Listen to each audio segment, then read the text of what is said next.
الحمد لله والصلاة والسلام على رسول الله وعلى آله وصحبه أجمعين من تبعهم إلى يوم الدين ما بعد. I usually get, alhamdulillah, ever since I got accepted to Islamic University of Madina, I usually get the question, how do I get to the university? What should I do to get accepted? I really want to go so badly.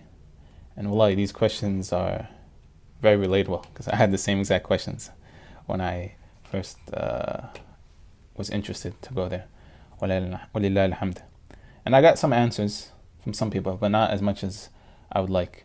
But alhamdulillah, I saw a few stuff on YouTube, a few things on other websites also, that all gave general advices.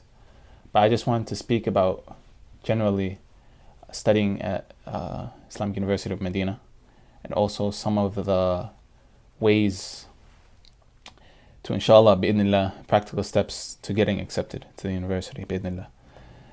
So firstly, seeking knowledge is the main goal. Seeking knowledge is the goal when applying to the university. So we shouldn't constrict ourselves to Medina when it comes to seeking knowledge.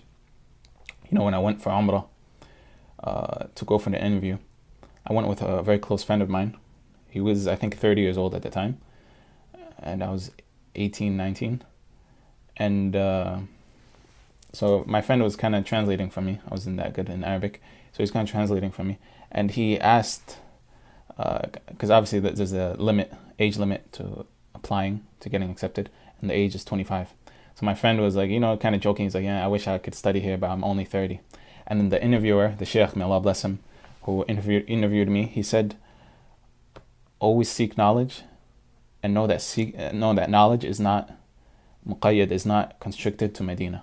There's knowledge everywhere, all over the world, in India, Pakistan, US, Canada, Saudi, Egypt. There's many places to seek knowledge. Walillah alhamd.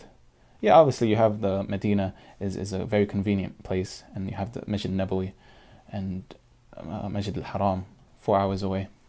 So that's the advice he told my friend, and I never forget that advice, and I always give it to other brothers. So that being said, know that seeking knowledge is your main goal. Medina is not your goal. Medina is an avenue of your goal. So seeking knowledge should be your goal. And if you get accepted, walillah alhamd. And if you don't get accepted, that's too bad.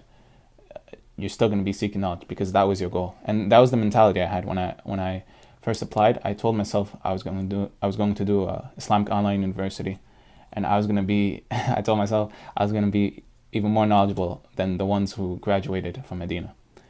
Alhamdulillah, I got accepted later on. The point is seeking knowledge. That's number one.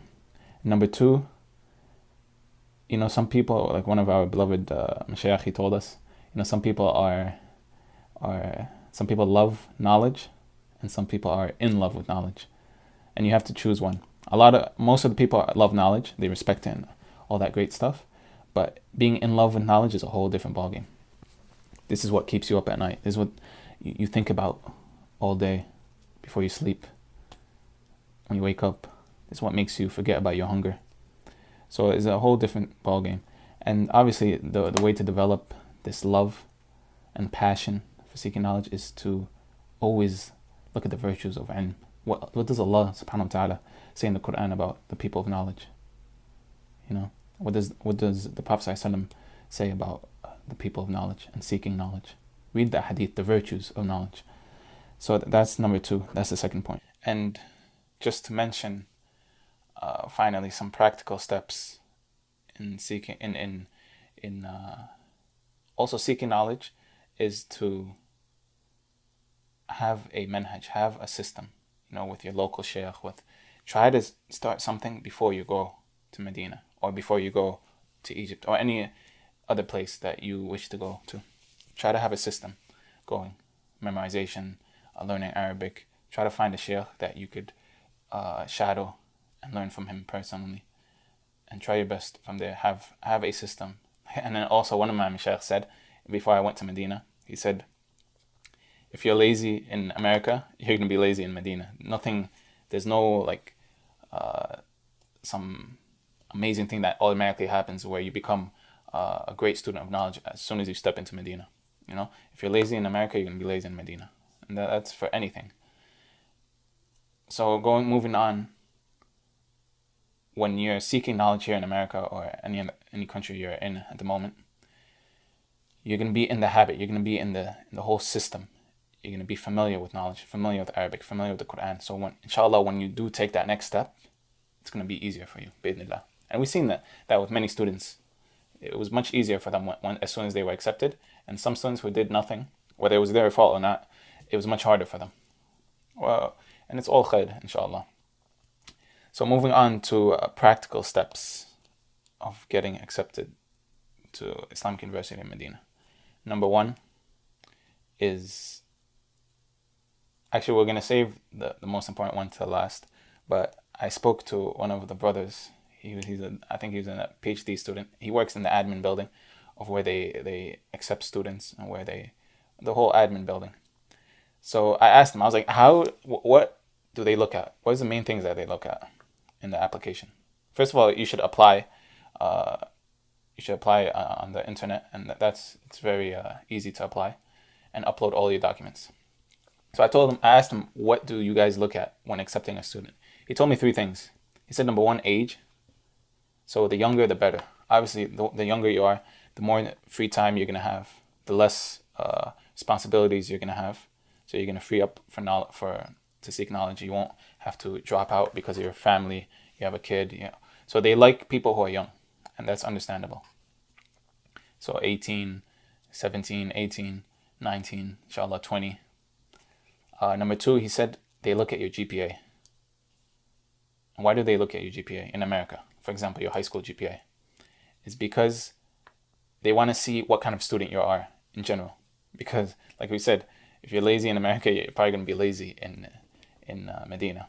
So they want to see if you're a bad student in America, you're probably going to be a bad student in Medina. It's not going to really make a difference. And that's very understandable, and that's actually a good measuring stick that they have. So try to focus on your GPA in this country and in your high school at this time. And also, the third thing they look at is your recommendation letter. They want to see what is being said about you, who's giving you the recommendation letters. And I personally, and everyone's different obviously, but I personally got my recommendation letter from two Islamic schools that I used to go to. So Allah alam, but maybe it looked like as if I had the backing of a whole school or backing of a whole community that knows me, and maybe that looked good towards those who accepted me.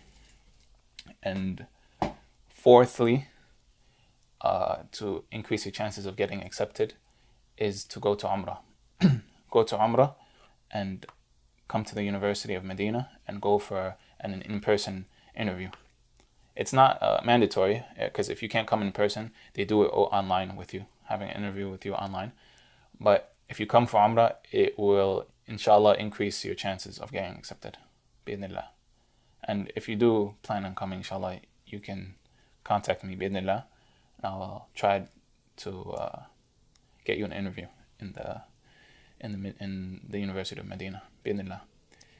And lastly, most importantly, is dua. Dua is the most important thing that you should do.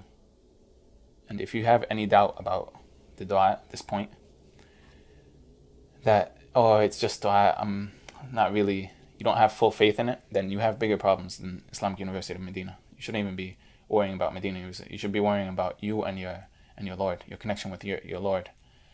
Because if you have any doubt that Allah is not capable, and that's a big mistake. It's a big khalal. It's a big deficiency in your iman, in your belief system. So know that, Allah controls the whole world. He controls this whole world. He created this whole world. He controls everything. He just says kun fayakun. He says be, and it is. So have full faith in Allah. Pray tahajjud. Make dua that Allah gives you what's best for you. Grant you acceptance at the university. And wallahi, what Allah chooses for you is better than what you want, what your wildest dreams have. Because what Allah gives you, subhanAllah, how many students that they didn't go to Madina University and they became bright scholars and bright du'a. They called people to Tawheed, call people to Allah, to worship Allah. And they were much more successful than a lot of students who did graduate from the University of Madina.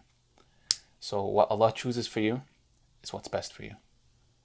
So always pray to Allah, have connection with Allah. And even if you don't get accepted, maybe you rekindling your relationship with Allah was the main benefit from this whole situation. That you have connection with your Lord, with Allah subhanahu wa ta'ala. And even if you don't get accepted to Medina, you're still studying, you're still doing what you need to do. So this is just my advice, bi'idhnillah. And may Allah bless you all and grant you all success and beneficial knowledge. And may Allah make us from those who seek knowledge and apply the knowledge that we learned. Assalamu alaikum.